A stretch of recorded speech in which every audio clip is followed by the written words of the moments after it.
Halo, assalamualaikum warahmatullahi wabarakatuh. Ketemu lagi dengan Kak Nani. Untuk kali ini kita akan masuk ke video pembelajaran kalor untuk SMP Fisika. Oke, untuk lebih jelasnya ikutilah video berikut ini.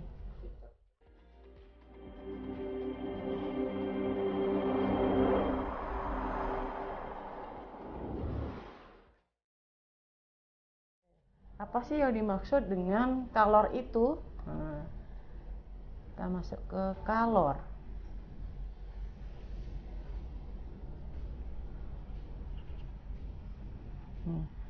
Kalor itu adalah kandungan panas suatu benda. Kalor adalah kandungan panas suatu benda.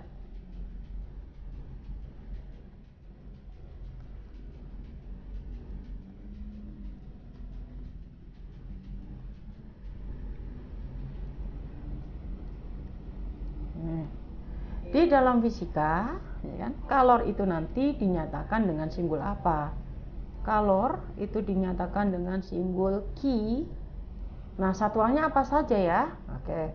Satuan kalor itu ada bermacam-macam. Untuk SI-nya kita menggunakan satuannya itu adalah joule. Itu adalah kalau SI.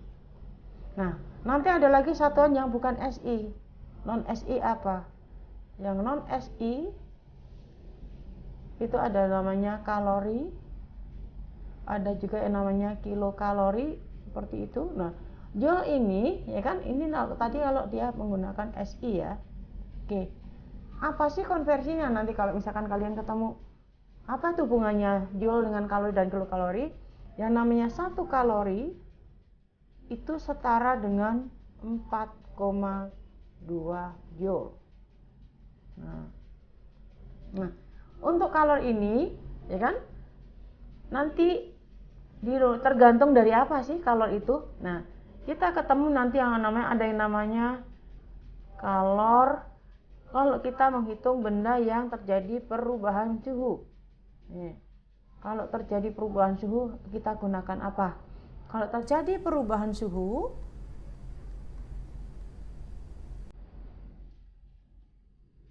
kalau nanti dinyatakan dengan rumus Q sama dengan M kali C kali delta T.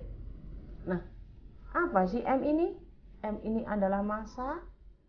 Nah, biasanya nanti kalau dalam SI kita menggunakan kilogram. Ada lagi C, apa C di sini? C itu adalah kalor jenis.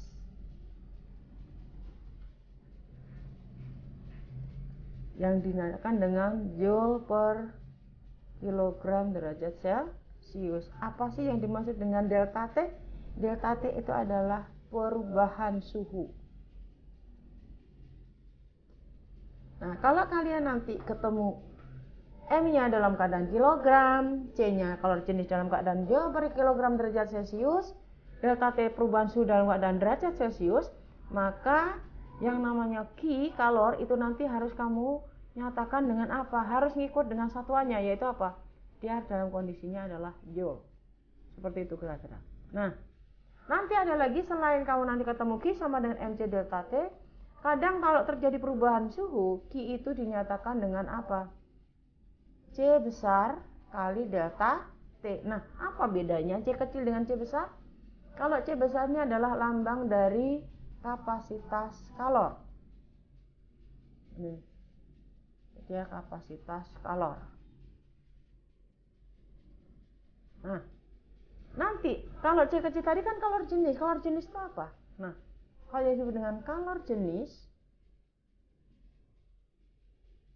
ini adalah kalor yang diperlukan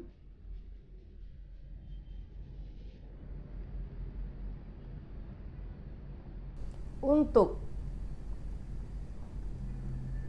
merubah suhu benda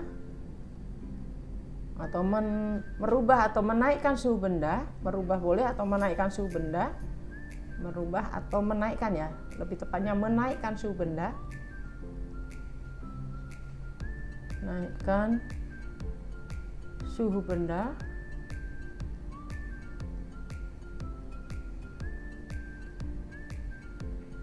satu kilogram sebesar 1 derajat Celcius, sebesar 1 derajat Celcius. Jadi kalor yang diperlukan untuk menaikkan suhu benda 1 kg sebesar 1 derajat Celcius.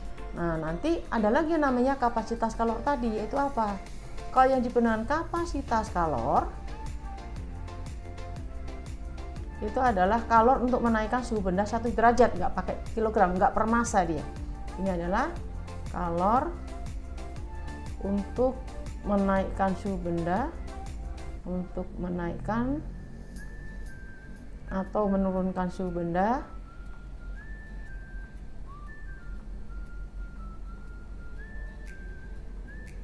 dan suhu benda 1 derajat Celcius.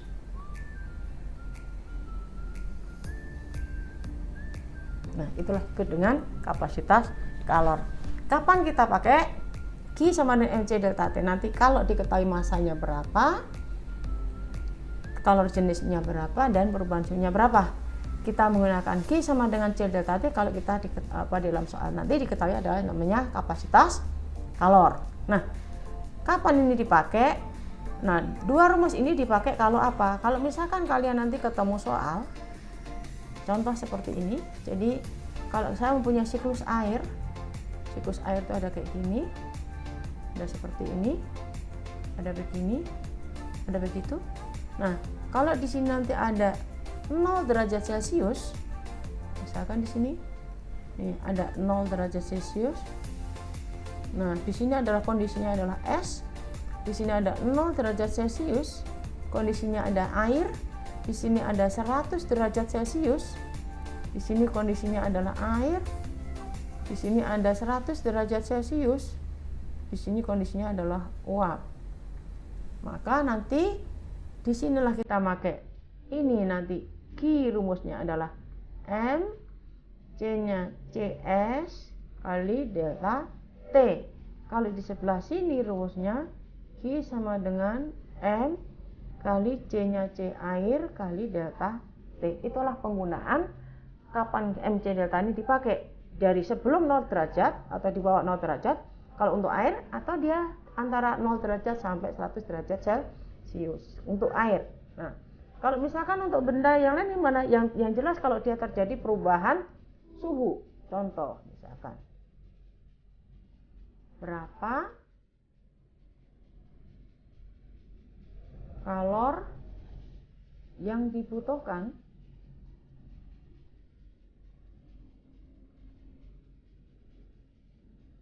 untuk menaikkan suhu air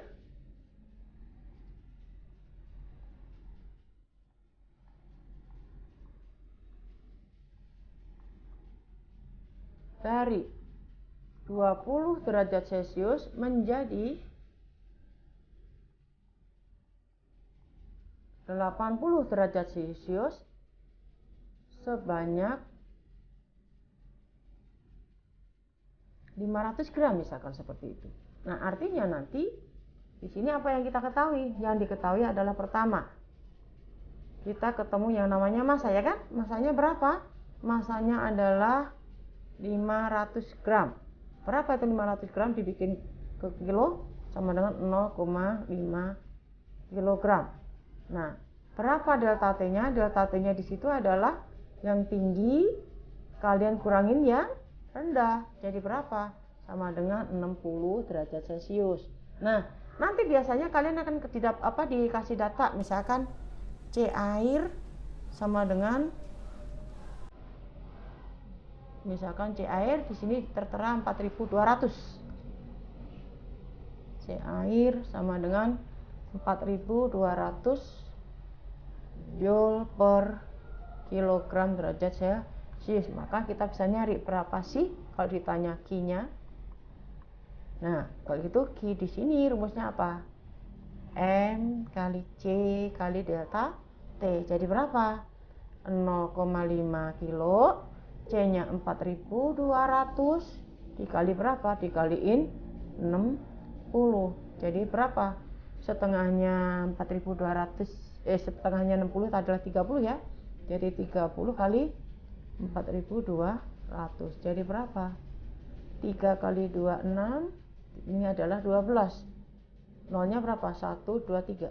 1, 2, 3 joule. Seperti itulah kira-kira penggunaan dari Q sama dengan MC delta T.